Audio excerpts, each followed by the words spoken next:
कि मोपेड और मोटरसाइकिल के नंबर ट्रैक्टर का दिखा करके मिट्टी की ढुलाई हुई, कैग ने करोड़ों रुपए का घोटाला दिखा दिया। योगी जी सही हैं, मैं तो कह रहा हूँ योगी जी सही हैं, महात्मा है, साधु हैं। अरे वाह। लेकिन हाँ। वो बीजेपी के गिरफ्त में हो गए हैं। अच्छा। पहले वो हिंदू वाहिनी में थे, हाँ। तब तो सच बोलते थे। अच्छा। लेकिन जब से बीजेपी के गिरफ्त में हो गए हैं, हाँ। तब से वो नागपुर की हवा लग गई है। फिर कह रहा हूँ, हाँ। मैं फिर कह रहा हूँ 2022 बीजेपी को सत्ता से बेदखल करके दिखाऊंगा। लोग 75 साल से हमको घुमाए हैं, हाँ। तो हम अगर उनको 4 साल से घुमा रहे हैं तो क्या तकलीफ है। 75 साल की आजादी में हाँ। जिसको हिस्सा नहीं मिला है तो वो तो बयान देगा ही, चिल्लाएगा। आपके सामने अगर नाम गिनावे हम, बंजारा है, बहेलिया है, आरक है, अर्कबंसी है, खंगार, प्रजापति है, पाल है, बिंद है, केवट है, मल्ला है, निषाद है, लोहार है, नाई है, गोंड है, धोबी है, धरिकार है, पासी है, खटीक है, ब्राह्मण है, राजपूत है, भूमिहार है, यादव है, पटेल है, चौहान है, सब में गरीब हैं। आप लखनऊ के 10-90 पर खड़ा हो जाइए, मायावती जी दिखेंगी। जो आप नीचे आइए, गोमती रिवर फ्रंट, अखिलेश यादव दिखेंगे। आप 10-90 से एयरपोर्ट चलिए, मायावती जी दिखेंगे। मैं तो 2 साल सरकार में था, लखनऊ में एक चींटी मार के अगर एक डूहा भी बनाई हो इस सरकार तो बता दे। सरकार ने किया काम। जहां हम बैठे हैं 2019 में इन्होंने महाकुंभ का आयोजन किया, मैं उस समय सरकार में था, और कुंभ का रिजल्ट क्या है, कैग ने रिपोर्ट दे दिया कि मोपेड और मोटरसाइकिल के नंबर ट्रैक्टर का दिखा करके मिट्टी की ढुलाई हुई, कैग ने करोड़ों रुपए का घोटाला दिखा दिया।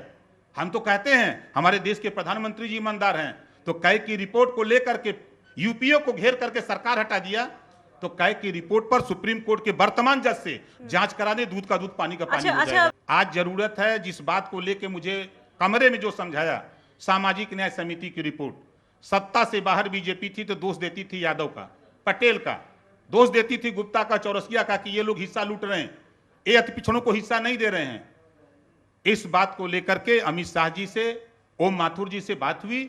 उन लोगों ने कहा कि हम 2001 में राजनाथ जी जब मुख्यमंत्री थे तो उन्होंने सामाजिक न्याय समिति बनाई थी, पिछड़ी जाति के 27% आरक्षण के बंटवारे को।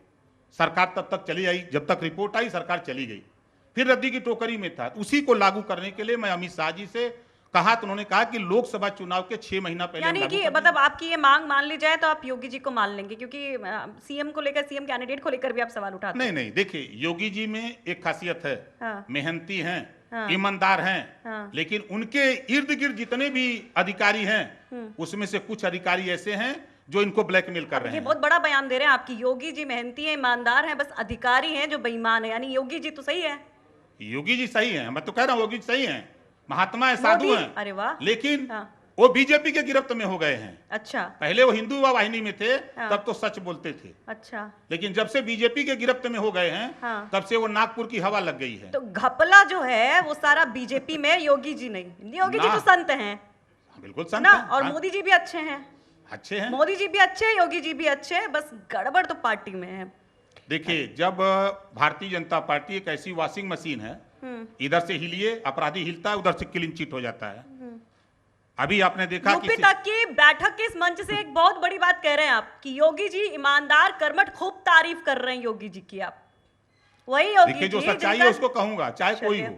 बहुत मतलब बड़ी बात है। नहीं, जो सच्चाई है उसको कहता हूँ। लेकिन गोल गोल बहुत घूमते हैं आप। नहीं, हम घूमते नहीं, बहुत घूमते हैं, कभी कुछ कह देते तो कभी कुछ कह देते। सब लोग बड़े परेशान है कि राजभर जी किस बात को मान ले। कभी कहते हैं कि भैया मतलब गाय की 2 सींगे, कभी कहते हैं नहीं भैया हम तो देखे ही नहीं, दोनों सींगे गायब हो गई, कभी कहते हैं 4 सींगे हम तो देखे थे, उस दिन आपने नहीं देखा। ऐसे लोग कहते हैं बहुत घुमाते रहते हैं आप। नहीं काहे? देखिए हम घुमाते इस नाते हैं, हाँ, मतलब मान लो कि घुमाते हैं। हमको घुमाए लोग 75 साल से हमको घुमाए हैं, तो हम अगर उनको 4 साल से घुमा रहे हैं तो क्या तकलीफ है। उत्तर प्रदेश में सपा बसपा कांग्रेस नहीं कर पाई, मिनिस्टर होते हुए विपक्ष की भूमिका निभाया हूं 2 साल विपक्ष की भूमिका, और सदन से लेकर सड़क तक उन्हीं की आवाज बोलता हूं। जो गरीब, कमजोर, वंचित है, पिछड़े, दलित हैं, उनकी आवाज बोलता हूं। 9 जुलाई 2016 को भाजपा से समझौता हुआ, आपके मंच पे चुनौती दे रहा हूं। 8 महीना 24 कार्यक्रम किया, अमित शाह जी आए, लाखों लोगों को जुटाया। 1 रुपया भी बीजेपी कह दे तो राजनीति छोड़ दूंगा। 1 रुपया नहीं, 8 महीने। विकास की बात जब आती है तो फिर मैं कह रहा हूं कांग्रेस ने किया, पूरे देश में जो काम किया है आज सरकार है, बीजेपी नहीं कर पाएगी, ना कभी जीवन में कर पाएगा कोई, जो कांग्रेस ने किया है। उसी की बनाई हुई संपत्ति को मोदी जी बेच रहे हैं। अब आप सपा की बात करें, बसपा की बात करें, एक अनवरत प्रक्रिया है। जो भी सत्ता में आएगा वो जो बना हुआ है उसको आगे बढ़ाने का काम करेगा। कोई अच्छा करता है, कोई उसी को बचा के रख दे, वही लायक है। और आपने मुख्तार अंसारी, बीजेपी के लोग माथा टेकने जाते हैं फाटक पर, मोहम्मदाबाद, गाजीपुर। मसीहा है वो, तो आप कहते हैं। मैं तो कह रहा हूं, एक जेल में बंद बाहुबली नेता मसीहा है। मायावती जी जब बहुजन समाज पार्टी मुख्तार अंसारी जी ज्वाइन करते हैं तो मायावती जी ने बयान दिया था कि ये माफिया नहीं, ये गरीबों का मसीहा है। ये मायावती जी का बयान मैं बोलता हूं, उन्होंने कहा था।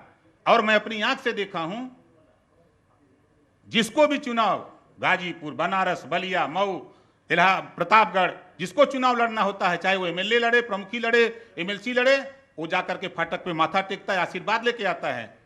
और तो और चिट्ठी लिखवा के जेल से ले आता है, उसका फोटो कापी बंटवाता है कि ये भैया हमको सहयोग मिल गया, समर्थन मिल गया, हमको वोट दीजिए। वो बंटवा करके वोट लेते हैं। तो अभी माथा टेक रहे हैं? नहीं, हम तो, हमारी तो उनकी दोस्ती है। हमारी उनकी दोस्ती, बीजेपी से लड़ा, कम से कम हमको 15,000 मुसलमान वोट दिया।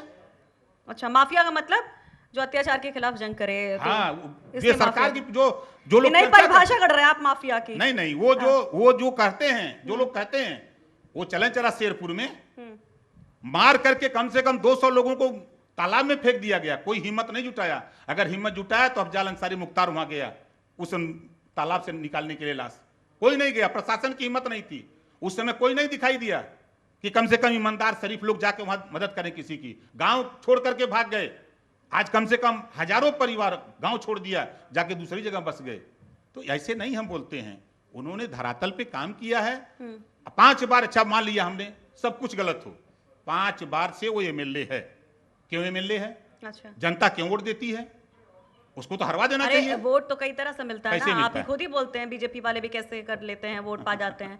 तो वैसे तो जनता जिताई, अगर बीजेपी को 312 सीट दिलाई पिछली बार, और ऐसे 14 में 19 में ऐसे इतना एक तरफा वोट दे दी, तब तो फिर बीजेपी की स्वीकार्यता, वो भी बढ़िया काम कर रहे हैं। नहीं, वो भी मसीहा होंगे। देखिए 14 साल बीजेपी लगातार भगवान राम की तरह भटक रही थी, कोई सहारा नहीं मिला। अनुप्रिया पटेल जी मिली, ओम प्रकाश राजभर, तब उनकी नैया पार हुई। तो 14 में नैया पार हो गई। हाँ, नहीं 17 में। माहौल तो 14 नहीं, 17 की बात मैं कर रहा हूँ। 71 सीटें यूपी तो की 14 बात में कर रहा मिली थी, हूँ। माहौल तो बदल ही गया था यूपी की में। बात कर रहा हूँ। और 14 आपके में मंच यूपी पे, में तो माहौल बदल ही गया आपके मंच था। पे फिर कह रहा हूँ, हाँ। मैं फिर कह रहा हूँ, 2022 बीजेपी को सत्ता से बेदखल करके दिखाऊंगा। कैसे? आप देखते जाइए। सवाल तो ये कैसे? ओम प्रकाश राजभर का खाली खेल देखते जाइए। वही तो खेली 27 अक्टूबर।